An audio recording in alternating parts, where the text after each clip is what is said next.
Hello viewers, welcome back to my channel Basundhara's recipe. আজকে আমি আপনাদের সামনে আরও একটি রেসিপি নিয়ে হাজির হলাম। আমার আজকের রেসিপি হচ্ছে শিমের বিচির তরকারি রেসিপি। চলুন ভিউয়ার্স, রেসিপিটি শুরু করি। রেসিপির জন্য আমি নিয়েছি এখানে হাফ কেজি পরিমাণ শিমের বিচি, এগুলোর খোসাটা ছাড়িয়ে নিয়েছি। এখানে নিয়েছি 6 পিস কার্পু মাছ আর মাছের ডিম নিয়েছি। এখানে আমি 6 থেকে 7টা টমেটো নিয়েছি, রসুন কুচি, পেঁয়াজ কুচি। এখানে নিয়েছি হাফ চা চামচ পরিমাণ লবণ, হাফ চা চামচ পরিমাণ হলুদের গুঁড়ো, হাফ চা চামচ পরিমাণ জিরার গুঁড়ো, 1 চা চামচ পরিমাণ মরিচের গুঁড়ো, হাফ চা চামচ পরিমাণ ধনিয়ার গুঁড়ো।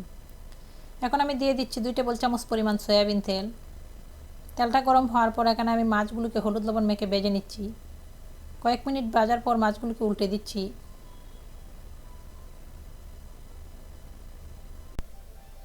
এখন মাছগুলো ভাজা হয়ে গেছে, উঠিয়ে নিচ্ছি। চুলাটাকে মিডিয়াম টু লোয়ের মাঝামাঝি রেখেছিলাম। এখানে এক্সট্রা তেল অ্যাড করার প্রয়োজন নেই। এই তেলের মধ্যে আমি দিয়ে দিচ্ছি পেঁয়াজ রসুন কুচি।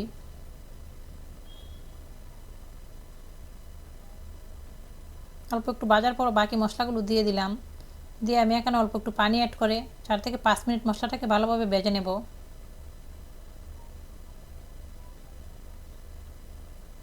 আর 5 মিনিট ভাজার পর এখন আমি অ্যাড করে দেবো শিমের বিচিগুলো। শিমের বিচিগুলো দিয়ে ভালোভাবে নেড়ে দিচ্ছি।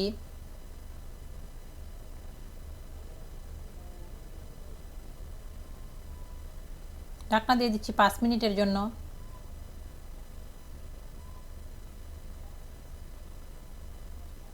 5 মিনিট পর ঢাকনাটা উঠিয়ে একটু নেড়ে দেব।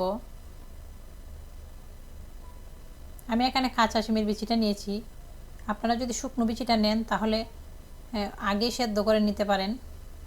এখানে আমি হাফ কাপ পরিমাণ পানি অ্যাড করে দিচ্ছি যাতে বিচিগুলো ভালোভাবে সেদ্ধ হয়, সেজন্য। ঢাকনা দিয়ে দিচ্ছি 8-10 মিনিটের জন্য।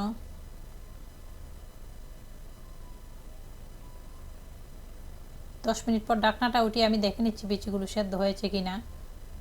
নেড়ে দিচ্ছি একটু।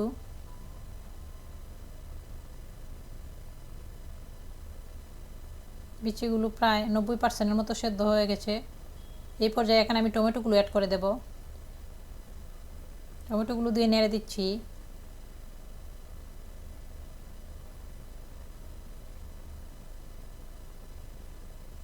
ঢাকনা দিয়ে দিলাম 2 মিনিটের জন্য।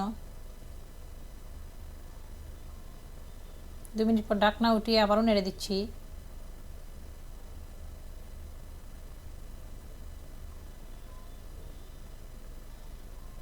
এখন আমি এখানে পরিমাণ মতো জল অ্যাড করে দেব। জল অ্যাড করে দিচ্ছি।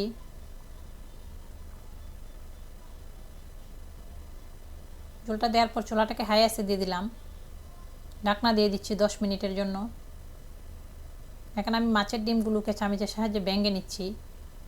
এভাবে অবশ্যই ভেঙে মাছের ডিমগুলোকে তরকারিতে দেবেন, না হলে এক জায়গাতেই দলা পেকে থাকবে। দিয়ে দিচ্ছি, একটু নেড়ে দিচ্ছি। মাছের টুকরোগুলো দিয়ে আবারও ঢাকনা দিয়ে দিলাম 5 মিনিটের জন্য।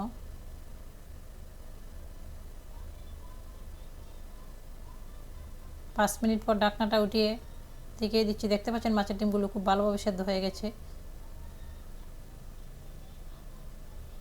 কাঁচামরিচ দিয়ে দিচ্ছি, ধনেপাতা কুচি দিয়ে দিচ্ছি।